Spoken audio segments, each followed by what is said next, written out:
नमस्कार दोस्तों, स्वागत है आप सबका एक नई कहानी में। भाभी, ऐसे कैसे आप मम्मी की सेवा करने से इनकार कर सकती हो? आप इस घर की बहू हो, मम्मी आपकी जिम्मेदारी है। क्यों अपनी जिम्मेदारी से मुंह मोड़ना एक बहू को शोभा नहीं देता? जीनल अपनी भाभी भव्या को सुनाते हुए बोली। यह सब सुनकर भव्या ने अपने पति राजीव की तरफ देखा तो राजीव भी जीनल का साथ देते हुए बोला, मेरी तरफ क्या देख रही हो दीदी? गलत तो नहीं कह रही हूँ। आखिर मेरी मम्मी की सेवा तुम्हारी पहली जिम्मेदारी है, पर तुम्हें तो अपनी जॉब की लगी हुई है। अरे क्या कमी है हमारे घर में जो जॉब करना जरूरी है आपका, जिसके लिए आप मम्मी की सेवा तक करने से इनकार कर रही हो? अरे इतना है हमारे घर में कि आप बैठकर खाओगी तो भी खत्म होने वाला नहीं। दोनों भाई बहन अभी बैठकर भव्या को सुना ही रहे थे कि भव्या उठी और अपने कमरे की तरफ जाने लगी। यह देखकर राजीव ने कहा, तुम्हें थोड़ी शर्म भी है? हम तुमसे बात कर रहे हैं और तुम हमें इग्नोर करके जा रही हो। देखो, मुझे कल सुबह बेंगलोर जाना है, टाइम से सोऊंगी तभी तो उठकर जा पाऊंगी, भव्या ने जवाब दिया और अपने कमरे में चली गई। ये देखकर जीनल बोली, राजीव, बड़ा सिर चिढ़ा रखा है तुमने अपनी भव्या को। ऐसे कैसे हमारे मुंह पर जवाब देकर चली गई? अरे यह क्या एक बहू के लक्षण होते हैं? राजीव को गुस्सा तो बहुत आया। वो भव्या से बात करने के लिए कमरे में जाने लगा कि इतने में मम्मी के कराहने की आवाज आई। सुनकर दोनों भाई बहन पहले मम्मी के कमरे में गए। वहां अपनी मम्मी को दवाई देने के बाद जीनल तो वहीं बैठ गई और राजीव से बोली, तुम जाकर एक बार भाभी से बात करो, वो रुक जाए तो बेहतर है। वैसे भी ये बहू की जिम्मेदारी होती है, यहाँ बेटी होकर मुझे निभाना पड़ रहा है। क्यों, तुम दोनों थक गए क्या मेरी सेवा करके? किस हक से रोक रहे हो तुम दोनों भाई बहन उसको? पैदा तो मैंने तुम दोनों को किया था, उसको नहीं। जब तुम दोनों को ही मेरी सेवा करने में रोना आ रहा है तो उससे क्यों उम्मीद कर रहे हो? मम्मी, कैसी बात कर रही हो तुम? सास ससुर की सेवा करना तो बहू का फर्ज होता है और तुम्हारी बहू को अपने फर्ज याद नहीं, जीनल ने जवाब दिया। बहू का फर्ज याद है, बेटे बेटी का फर्ज याद नहीं है।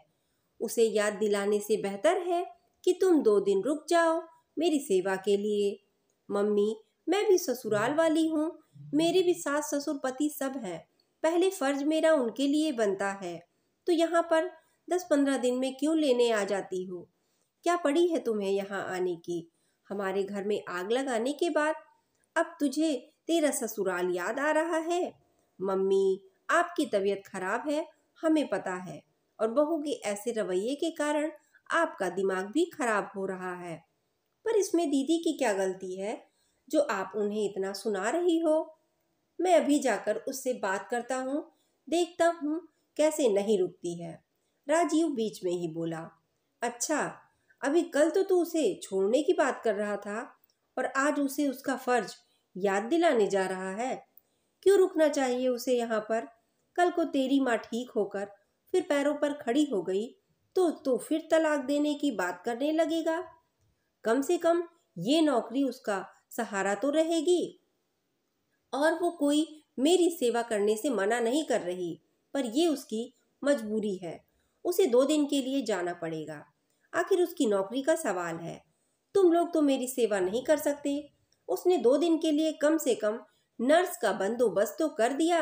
अब निकलो यहाँ से, मुझे आराम करने दो। और खबरदार उससे झगड़ा किया तो अपनी मम्मी से डांट सुनकर दोनों अपना मुंह उठाए कमरे के बाहर आ गए। आखिर दोनों को समझ आ चुका था कि मम्मी अब साथ नहीं देंगी। भव्या और राजीव की शादी को 1 साल हो चुका था।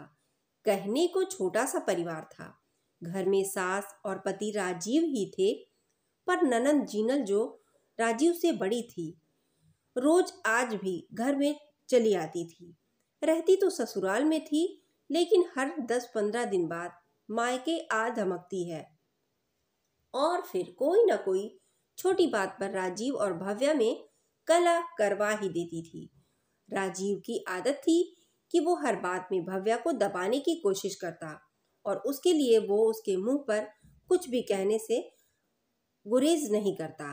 कई बार जब दोनों में झगड़ा बढ़ जाता तो वे उसके मुंह पर यहाँ तक कि कह देता कि चली जाओ तुम यहाँ से, मेरे पास इतना पैसा है कि तुम्हारे जैसी को 2-4 मिल जाएंगी। भव्या को गुस्सा तो बहुत आता पर हर बार वो चुप रह जाती। राजीव की मम्मी भी दोनों बच्चों को समझाती लेकिन दोनों अपने ही घमंड में चूर रहते। दोनों को ही भव्या को सुनाने में बड़ा मजा आता। लेकिन उस दिन बात जरूरत से ज्यादा बिगड़ गई। जीनल उस दिन मायके आई थी। यूं ही इधर उधर की बात करते हुए जीनल ने कहा, अरे भाभी, कब तक फैमिली प्लानिंग करती रहोगी? आपके साथ वाले सब के सब जल्दी माँ बाप बनने वाले हैं। आप लोग कब खुशखबरी सुनाओगे? अरे दीदी, जल्दी सुनाएंगे, आखिर हमें भी पता है आपको बुआ बनने की जल्दी है। राजीव ने कहा, हाँ ये तो है, मुझे तो एक प्यारा सा भतीजा चाहिए, बिल्कुल मेरे भाई जैसा, दिखने में भी और अकल में भी, वरना भाभी की अकल तो। ये कहते कहते जीनल हंस पड़ी। अरे इसमें अकल है कहाँ, इसकी अकल तो घुटनों में है, मेरे बच्चे तो इसके जैसे नहीं होंगे। राजीव भी हंसते हुए बोला, अच्छा इतनी ही परेशानी थी तो मुझसे शादी क्यों की? भव्या थोड़ी गुस्से में बोली, मती मारी गई थी मेरी जो तुमसे शादी कर ली, वरना कौन पूछता तुमको। अब देख लो, खुद ही इतना पैसा है घर में, फिर भी नौकरी कर रही हो, क्योंकि तुम्हें एहसान जताने की आदत है। कम से कम इस नौकरी के सहारे स्वाभिमान तो जी रही हूँ। हाँ, स्वाभिमान, पैसा फेंको तो ऐसी 10 स्वाभिमान लड़कियां पीछे पीछे आ जाएंगी। यह तो मैं तुम्हें झेल रहा हूँ, वरना कब तक तलाक दे चुका होता। राजीव घमंड के साथ बोला। राजीव क्या बकवास कर रहा है, बोलने से पहले सोचना तो चाहिए। अचानक राजीव की मम्मी डांटते हुए बोली, मम्मी आप भाई को कह रही हो, भाभी को नहीं समझा सकती? झगड़ा तो उन्होंने शुरू कर दिया, हम तो हंसी मजाक कर रहे थे। जीनल राजीव का साथ देते हुए बोली, तुम लोगों को हंसी मजाक और ताने देने में फर्क नहीं पता क्या? और रही बात बहू की नौकरी की, तो वो उसे नहीं छोड़ेगी। जो बात बात पर उसे छोड़ने की धमकी देता है, ऐसे इंसान का क्या भरोसा। शुक्र करो कोई वो उसके साथ फिर भी निभा रही है। बात कुछ ज्यादा ही बढ़ती चली गई। भव्या ने मना कर दिया था घर छोड़कर जाने को, अपने कमरे में सामान पैक करने भी आ गई थी, लेकिन उसी दौरान उसे रोकने के चक्कर में सास का पैर साड़ी में उलझा और वो गिर गई। बस इसलिए भव्या वहां रुक गई। अभी भी सास बिस्तर पर थी, लेकिन उसे जरूरी मीटिंग के लिए बेंगलोर जाना था और उसी के लिए सारी बहस हुई थी। आखिर सास ने भी उसे रोकना मुनासिब नहीं समझा और उन्होंने भी सारा निर्णय भव्या पर डाल दिया। राजीव के साथ रहना नहीं रहना आखिर उसकी मर्जी, पर भव्या ने भी राजीव को एक आखिरी मौका जरूर दिया। पर यह सब बात जरूर साफ कर दी कि अब की बार राजीव ने उसे जाने के लिए कहा तो वो बिल्कुल नहीं रुकेगी। तो दोस्तों, ये छोटी सी कहानी आपको कैसी लगी? कमेंट में अपनी राय जरूर शेयर करें। कहानी पसंद आई हो तो चैनल को लाइक, शेयर और सब्सक्राइब करना ना भूलें। धन्यवाद।